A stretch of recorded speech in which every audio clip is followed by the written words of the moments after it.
Olá, pessoal. Essa é uma gravação, aula do nono ano. O tema da aula de hoje será equações de segundo grau.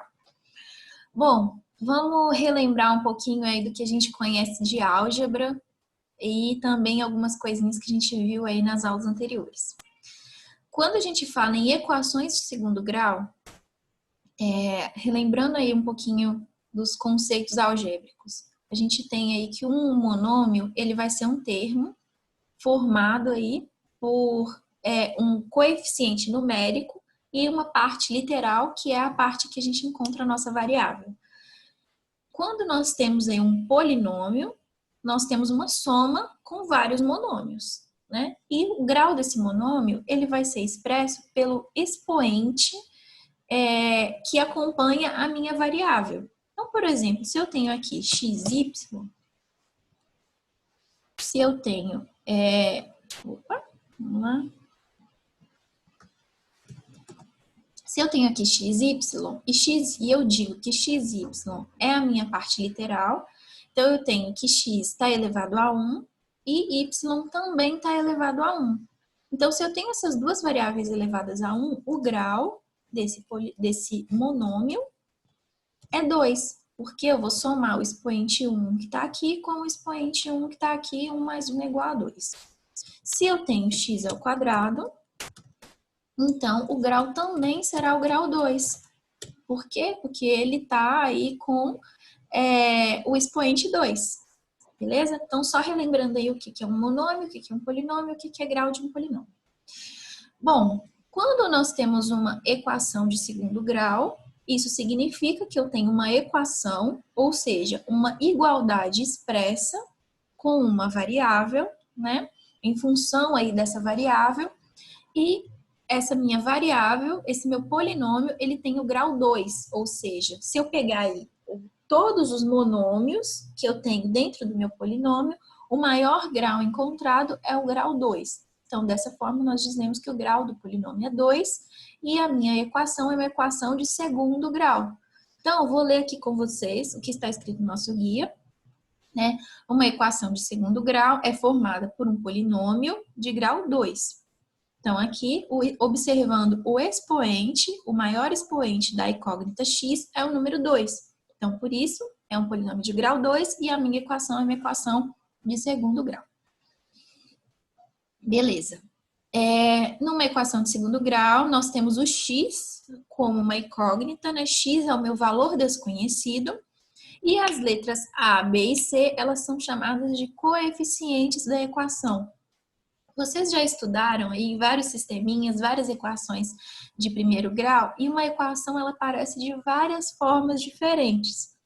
Porém, quando a gente fala de equações de segundo grau, nós sempre podemos colocá-la nessa fórmula geral, que é ax2 mais bx mais c. Então, se eu tenho alguma coisa desse lado de cá da igualdade, a gente pode passar para o lado de cá, a gente pode fazer a redução do polinômio, né? Somar aqui os coeficientes de acordo com os nossos termos semelhantes, que é uma coisa que a gente aprende antes. Então, tudo que tem x2 vai ser somado, vai formar um mesmo A. Tudo que tem o x elevado a 1 vai ser somado e vai formar um mesmo termo, né? Um mesmo monômio. E o coeficiente numérico vai ser o B. E todos aqueles que não acompanham nenhuma parte literal, que é chamado de coeficiente independente ou termo independente, eles também vão ser somados e vão formar aí o que a gente chama de C. Então, nós temos a nossa incógnita x e aquele termo que acompanha o x ao quadrado é o coeficiente quadrático, é o valor que acompanha o x ao quadrado. O b, que é o que acompanha o meu x elevado a 1, ou o x, ele é o chamado de coeficiente linear da minha equação, e o termo que não tem nenhuma variável atrelada a ele é chamado de termo independente da equação de segundo grau. Bom, uma equação de segundo grau ela pode ser completa ou ela pode ser incompleta. Uma equação completa é aquela equação que apresenta todos os coeficientes, ou seja, eu tenho A, B e C diferente de zero. Lembrando, pessoal, que o A ele sempre vai ser diferente de zero. Por quê? Porque se eu tenho aqui,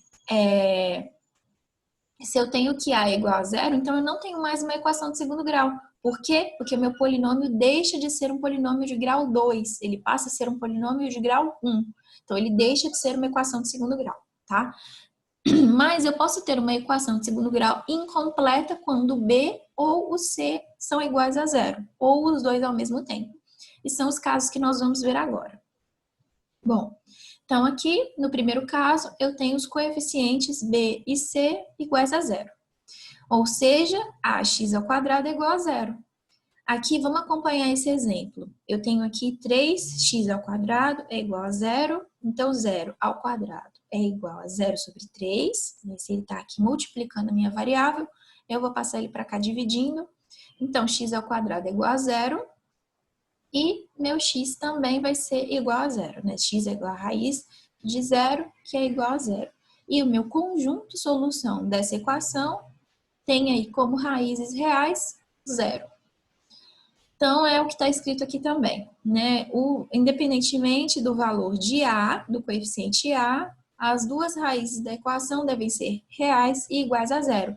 Por quê? Vamos pensar genericamente. Se a gente pensar aqui genericamente, nós temos aqui ax ao quadrado é igual a zero. X ao quadrado é igual a zero sobre A. Então, independentemente do valor de A, eu tenho que x ao quadrado vai ser igual a zero. Então, x é igual a raiz de zero, que é igual a zero. Então, resumindo, no primeiro caso, quando os coeficientes b e c são iguais a zero, ou seja, a raiz pode ser escrita como ax ao quadrado igual a zero, nós temos que o conjunto solução dessa equação vai ser igual a zero, sempre. Beleza, pessoal? Segundo caso. No segundo caso, eu tenho aqui que o coeficiente b é igual a zero. Se o coeficiente b é igual a zero, eu tenho aqui que ax ao quadrado mais c é igual a zero. Não vou ter aquela parte bx. Então, sempre que isso acontecer, eu tenho duas raízes reais, distintas e simétricas para minha equação. Relembrando lá do sétimo ano, o que são raízes simétricas? São raízes que têm o mesmo módulo, ou seja, a mesma intensidade, porém, os números estão em lados opostos da minha reta numérica. Então, um vai ser positivo e o outro vai ser negativo. Então, vamos acompanhar o exemplo e aí depois eu falo o caso geral de novo. Eu tenho aqui 2x ao quadrado menos 8 é igual a zero. 2x ao quadrado é igual a 8, né? Passando menos 8 para cá. E aí, se o meu 2 está multiplicando a minha variável, eu vou passar ele para cá dividindo. Então, x ao quadrado é igual a 8 dividido por 2, que é igual a 4. E aí eu vou tirar a raiz, né? E lembrando que eu vou ter duas raízes, né? Então, eu vou ter o número negativo e o número positivo. Se eu multiplicar menos 2 por menos 2, eu tenho como resultado 4. Se eu multiplicar 2 por 2, eu tenho como resultado 4.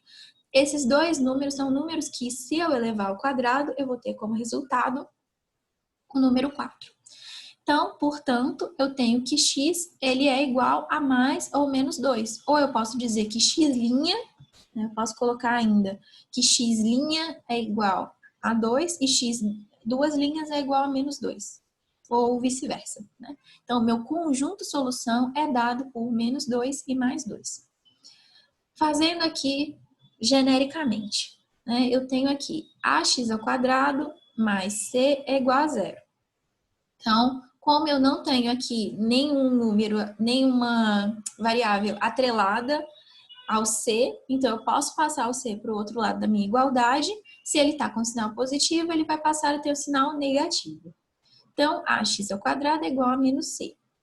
X ao quadrado é igual a menos c sobre a, né? Eu vou dividir aqui, vou passar o a dividindo. Então, por fim, eu tenho que x é igual a mais ou menos raiz de menos c sobre a. Essa é aí a formulazinha para o caso de eu ter uma equação,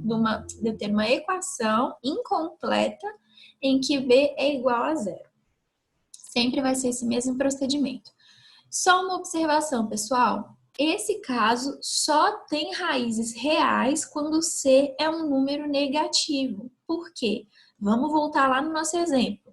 No nosso exemplo, eu tenho que C é igual a menos 8. Então, quando eu passo ele para o outro lado da igualdade, ele fica positivo. Se ele fica positivo, aqui dentro da raiz, eu tenho um número positivo. Então, eu consigo tirar as raízes reais aí do meu x. Se por um acaso o c é um número positivo, quando ele passa para o outro lado da igualdade, ele é negativo. E se ele fica negativo, então eu tenho aqui que a minha raiz, dentro da minha raiz, eu tenho um número negativo. E isso não é possível dentro do conjunto dos números reais, e é o que a gente vai ver aqui nesse contra-exemplo. Eu tenho aqui 3x² mais 27 é igual a zero. Então, se eu passar para o lado de cada igualdade, o 27 vai virar menos 27, e aí dividindo aqui, eu tenho que menos 27 dividido por 3, que vai ser igual a menos 9, e aí quando eu vou colocar ele na raiz, eu tenho raiz de menos 9. Só que menos 9 não tem raízes reais porque é um número negativo. Então, aqui o que a gente pode concluir? Que no conjunto dos números reais não existe raiz quadrada de um número negativo. Então, algumas equações de segundo grau incompletas, que têm o formato ax2 mais c igual a zero, não vão possuir raízes reais. Então, a solução ela vai ser expressa por um conjunto vazio. Resumindo aí, né? Toda vez que eu tenho aqui ax2 mais c igual a zero, se c é positivo, conjunto solução vazio. Se eu tenho ax2 mais c igual a zero e c é um número negativo, então eu tenho aqui que x é igual a mais ou menos raiz de menos c sobre a. Então, eu vou fazer esse procedimento aqui. Mais importante do que decorar a fórmula é a gente entender esse procedimento que é feito aqui para calcular esse caso de raízes incompletas da equação, tá? Bom, e aí nós podemos ir para o terceiro caso, que é o caso em que o coeficiente c é igual a zero. Quando meu coeficiente c é igual a zero, eu consigo fazer uma coisa que a gente viu lá na aula passada, que é a fatoração, colocando o fator comum em evidência. Então, aqui, vamos lá, eu tenho 3x² mais x igual a zero.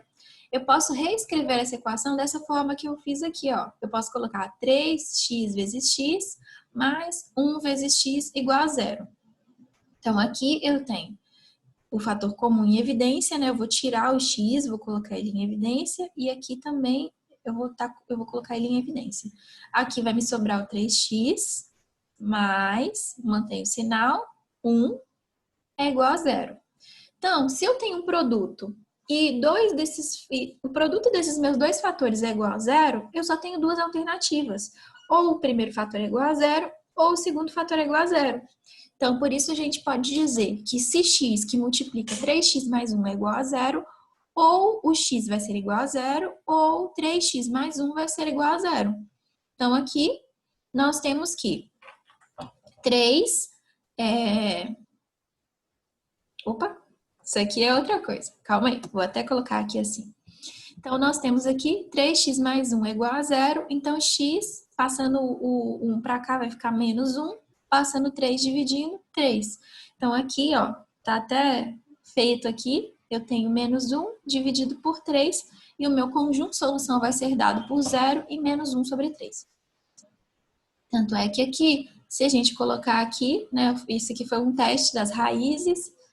Então, se eu tenho aqui 3 que multiplica menos 1/3 ao quadrado, eu tenho 3 vezes 1/9, que vai me dar aí mais 1/3. Então, se eu tenho mais 1/3 do lado de cá, menos 1/3 do lado de cá, eu tenho que isso vai ser igual a zero.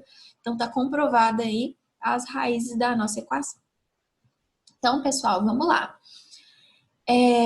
Fazendo agora de forma genérica. Fazendo de forma genérica, eu tenho que ax2 mais bx é igual a zero. Ax2 mais bx é igual a zero. Então, de novo, vou fazer aquela separação, vou fazer uma fatoração de cada um dos monômios. Então, eu tenho a vezes x, b vezes x. Vou colocar o x em evidência porque o x é o meu fator comum. Então, aqui, ax mais b é igual a zero. Então, ou o x vai ser igual a zero, ou esse outro termo que está aqui vai ser igual a zero, que no caso é o meu ax mais b. Então, resultado, o meu conjunto de solução, ele sempre vai ser dado por x1, 0, e x2, né, x duas linhas, menos b sobre a. Isso no caso de uma equação em que o coeficiente c é igual a zero, uma equação incompleta do tipo ax ao quadrado mais bx igual a zero. Beleza, pessoal? Pessoal que está assistindo a gravação, se vocês tiverem dúvidas, anotem as dúvidas de vocês no caderno para perguntar na próxima aula, beleza? Bom, que mais que a gente pode falar aqui, então? A gente pode falar agora da equação completa. A gente já falou da equação incompleta no caso em que b e c são iguais a zero. Equação incompleta no caso em que b é igual a zero, né? Que é aquele caso lá do raiz de menos c sobre a.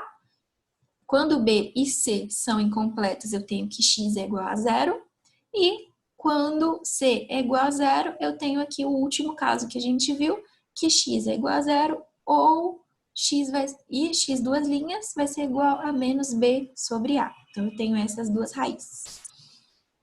Bom, no caso de uma equação completa, como nós já vimos, eu tenho todos os meus coeficientes diferentes de zero. Então, eu vou ter uma equação do tipo ax2 mais bx mais c igual a zero.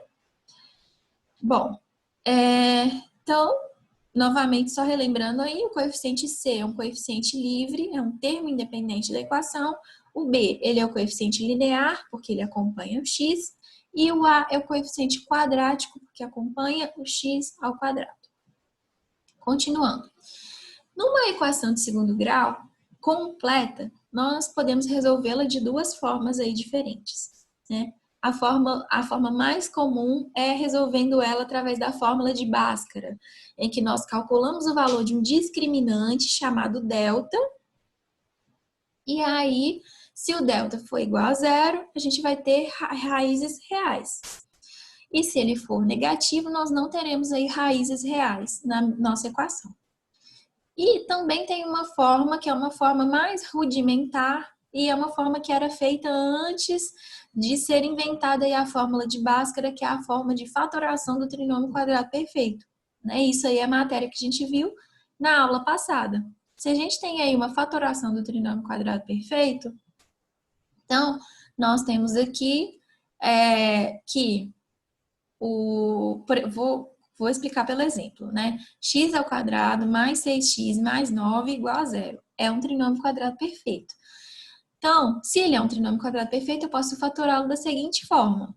Vamos relembrar aí, hein?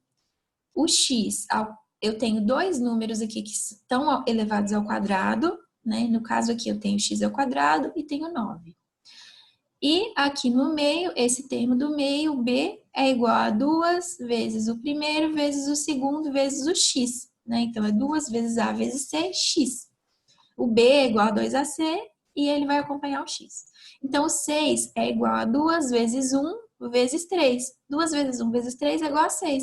Então, está correto. Este trinômio aqui ele pode ser fatorado como um trinômio quadrado perfeito. Então, vamos lá.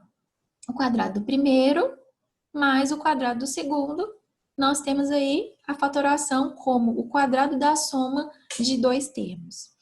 Então, beleza, pessoal? Então, o quadrado da soma de dois termos é igual a zero. A gente já viu aí que o produto, se eu tenho um produto igual a zero, então uma raiz vai ser igual a zero e a outra raiz vai ser igual ao outro termo que está dentro do parênteses, igualando a zero, né? Nesse caso, a gente não tem um x que multiplica x, não. A gente tem x mais 3 vezes x mais 3. Então, tanto x mais 3 é igual a zero, como também o outro x mais 3 vai ser igual a zero. Então, o que nós dizemos? Nós dizemos que que a equação só vai ter uma raiz, ou que a equação vai ter duas raízes iguais. E nesse caso, as duas raízes são iguais a menos 3, tá bom?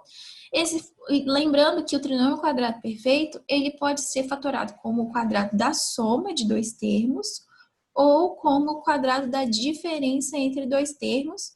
E quando for o quadrado da diferença entre dois termos, eu vou reconhecê-lo pelo sinal negativo que acompanha o meu termo b. Beleza, pessoal? Então, aqui, vamos pensar aqui um pouquinho da forma genérica. Se a gente for pensar um pouquinho da forma genérica, eu tenho aí que B é igual a 2 vezes A vezes C. Né? Então, B vai ser 2 vezes esse aqui. Ah, mentira, na verdade é vezes a raiz. Opa. 2 vezes a raiz de A. Epa, o que eu fiz aqui? Pronto. 2 vezes a raiz de A vezes a raiz de C. Esse aí vai ser o meu B.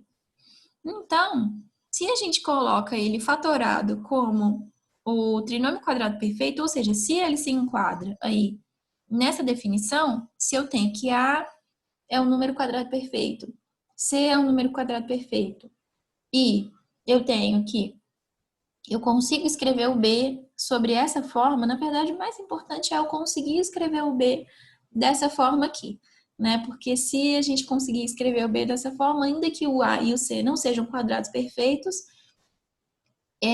eu consigo colocar uma raiz, mesmo ela não sendo racional aí no nosso problema.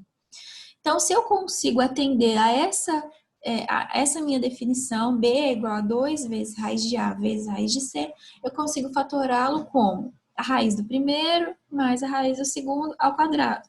Ou seja, a raiz de A vezes X mais a raiz de C elevado ao quadrado. Lembrando aqui, ó, que aqui eu tenho X, né? Aqui ele está ao quadrado, então raiz de X ao quadrado é igual a X. Raiz de 1, que é o número que está multiplicando aqui, é igual a 1. Então, aqui eu sempre vou ter a raiz de A e do lado de cá a raiz de C. Então, pronto. Então, aqui eu tenho que o meu fatorando aí, eu tenho que raiz de A vezes X mais raiz de C ao quadrado é igual a 0. Então, logo, raiz de A vezes X mais raiz de C é igual a 0 e X é igual a menos raiz de C sobre A menos, mais ou menos raiz de C sobre A ou mais ou menos, opa, mais ou menos não, é menos mesmo. Então, eu tenho que x é igual a menos c sobre, raiz de menos c sobre raiz de A ou raiz de menos c sobre A. Isso considerando a fatoração do trinômio quadrado perfeito, em que o meu B, ele já vai ser aí, ele já vai estar relacionado com os dois aí, por isso que eu consigo fazer essa fatoração, tá? E antigamente, quando não tinha a fórmula de Bhaskara, como era feita essa resolução? Por essa fatoração aí do trinômio quadrado perfeito. Quando eu não tenho um trinômio quadrado perfeito, eu tenho um método aí de completar quadrados, que seria mais ou menos assim. Vou colocar um outro exemplo aqui para vocês. Então, se eu tenho aqui x ao quadrado mais 6x mais menos 16, por exemplo. Vou colocar aqui, menos 16. É igual a zero. Eu não tenho um trinômio quadrado perfeito. Pelo contrário, eu tenho um menos 16 aqui que ele não tem raízes reais. Então, o que eu posso fazer para transformar esse número num trinômio quadrado perfeito? Eu posso colocar, por exemplo, aqui, considerando que meu B é 2 vezes a raiz de A vezes a raiz de C, então, se eu for calcular se eu tenho que esse B ele vai atender a esse meu quesito aqui, então aqui eu preciso ter o número 9, né? Porque a raiz do terceiro número aqui tem que ser, a raiz de 9 é 3, e 3 vezes 2 vezes 1 é igual a 6. Então aqui, vamos reescrever dessa forma, como se eu tivesse um trinômio quadrado perfeito. Mas aí, o que eu fiz com a minha equação para transformá-la dessa forma? Eu tenho que aqui o meu 16, ele vai vir parar do outro lado da minha equação e eu vou somar 9. Ou eu vou somar 16 para ele ficar zerado, né? Então aqui eu vou ter 0 mais 16 e vou somar um 9 depois para ele deixar de ser zerado, para ele passar a ser 9, e aí sim ele vai ser um trinômio quadrado perfeito. Então, aqui eu consigo fatorá-lo de que forma? Agora eu já tenho esse meu trinômio, né? Então, eu vou tirar a raiz do primeiro, vou tirar a raiz do terceiro, e aí aqui nesse caso eu tenho x mais 3 elevado ao quadrado é igual a 25, que por sua vez também é um número quadrado perfeito. E se ele não fosse? Se ele não fosse, você iria tirar a raiz dele do mesmo jeito, mas aí eu não teria uma raiz racional para o meu problema.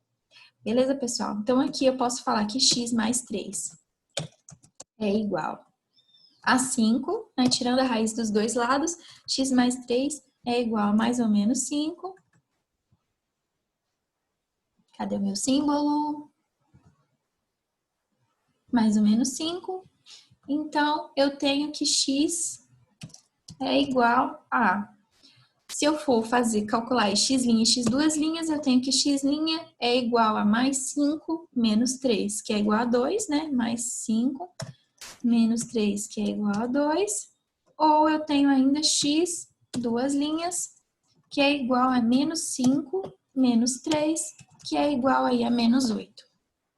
Beleza, pessoal? Então, por fim, né, agora que a gente já falou aí da faturação do trinômio quadrado perfeito, só me resta falar mesmo da fórmula de Bhaskara, que é a fórmula que depende do discriminante delta. Então, a fórmula do delta é dada por B2 menos 4 vezes A vezes C. E como eu calculo aí as minhas raízes para a minha equação? X vai ser igual a menos B, mais ou menos raiz de delta sobre 2A. Essa é a fórmula da equação de Bhaskaras para a resolução de uma equação de segundo grau. Então, vamos observar aqui o delta, o meu discriminante. Se ele é um número que eu preciso tirar a raiz dele, então eu tenho três opções. Ou a raiz ela vai ser positiva, né? Aqui eu tenho delta maior do que zero. Então, eu tenho duas raízes reais, né? Eu tenho aqui menos b mais ou menos raiz de delta sobre 2a, ou menos b menos raiz de delta sobre 2a. Então, eu tenho mais e tenho menos. Na verdade, isso aqui tinha que estar só o maisinho aqui. Então, a equação vai ter duas raízes diferentes. E se eu tenho aqui que delta é igual a zero, então, nesse caso, a equação tem duas raízes iguais ou uma raiz real, que é aquele caso quando a gente tem um trinômio quadrado perfeito, né? Lembra que a gente fez aqui o x2 menos 6x mais 9? Que aí, nesse caso, x mais 3 ao quadrado é igual a zero. Se x mais 3 ao quadrado é igual a zero, então eu tenho duas raízes iguais ou uma raiz real, que seria, no caso, o nosso menos 3.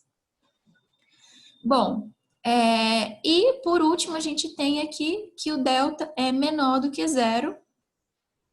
Teve um pequeno erro de edição, mas aqui se meu delta é menor do que zero, eu tenho que não existem números reais que vão satisfazer essa minha equação. Ou seja, a minha equação ela não possui uma raiz real. Beleza, pessoal? Então, vamos ver um exemplo aqui. Eu tenho aqui essa minha equação, x2 mais 5x menos 6 igual a zero.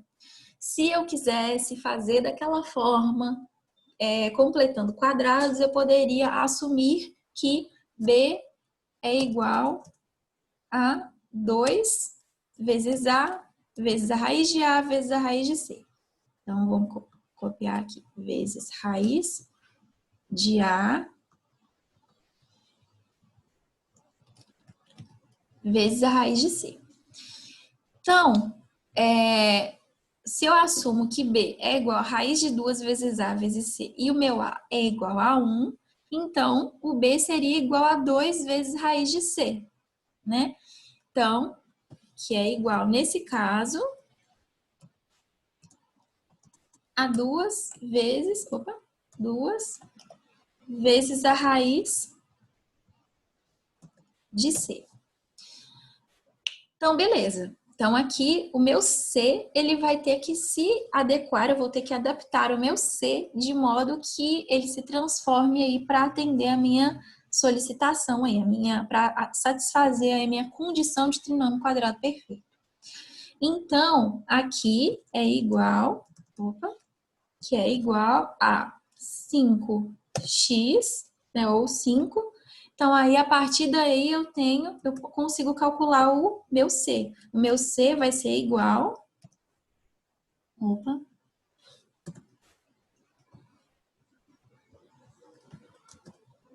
O meu C, eu queria só tirar esse amarelinho aqui.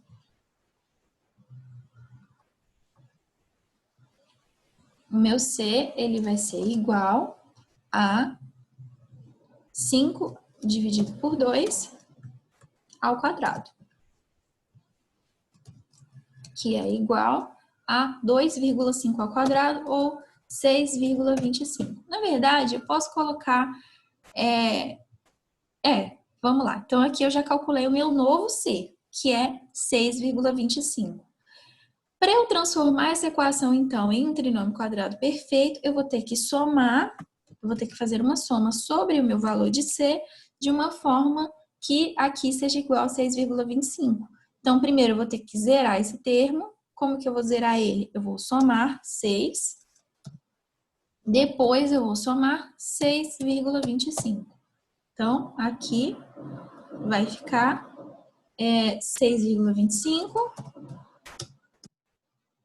E aqui eu tenho 6 mais 6,25, que é igual a 12,25. Então, pessoal, aqui agora sim nós temos um trinômio no molde quadrado primeiro, 2 vezes o primeiro vezes o segundo, quadrado do segundo, em que o segundo vai ser justamente 5 sobre 2, que é 2,5. Então, nós temos aqui que x mais 2,5 ao quadrado é igual a raiz, é igual a raiz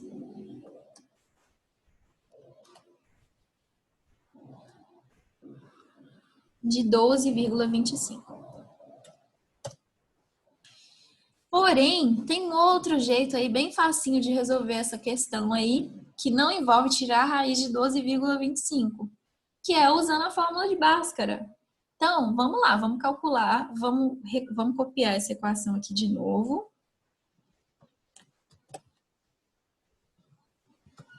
Então, agora nós temos que A é igual a 1, B é igual a 5 e C é igual a menos 6. Então, nós podemos calcular delta, que é igual a menos B ao quadrado, que é igual a B ao quadrado menos 4A. Então, aqui eu tenho 5 ao quadrado, que é igual a 25, menos 4 vezes 1 vezes menos 6, que é mais 24. Então, delta é igual a 49 e raiz de delta é igual a mais ou menos 7. Então, se a gente calcula que x é igual a menos b mais ou menos raiz de delta sobre 2a, então nós temos aqui que x é igual a menos 5 mais ou menos 7 sobre 2, né, que é o 7. E aí a gente consegue tirar x1, que é menos 5 mais 7 sobre 2, e x duas linhas. Deixa eu fazer uma coisa.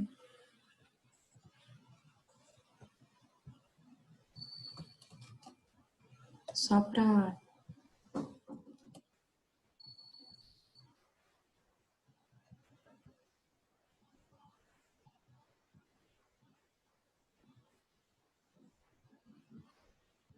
ficar um pouquinho mais fácil a nossa visualização aqui. Então, pronto. Então, aqui, vamos lá. Então, eu consigo calcular x1 igual a menos 1 e menos 1,5 e x duas linhas igual a menos 8,5. Então, é isso. Essa é a aula de hoje, né? Para quem viu aí o conteúdo ao vivo, eu corrigi mais um exercíciozinho, mas esse exercício vocês encontram na apostila, né? Que é o seguinte: o piso de uma sala quadrada de lado A deve ser forrado por um tapete que ficará afastado 10 centímetros de cada parede. A superfície da sala que será coberta pelo tapete então, esse aí é o cálculo que deve ser feito aí, mas na verdade isso já não entra tanto na parte de equação de segundo grau. Envolve um pouquinho do que a gente estudou na aula passada também, tá bom? Então é isso. Dúvidas vocês podem anotar para perguntar na próxima aula e vejo vocês na próxima. Tchau!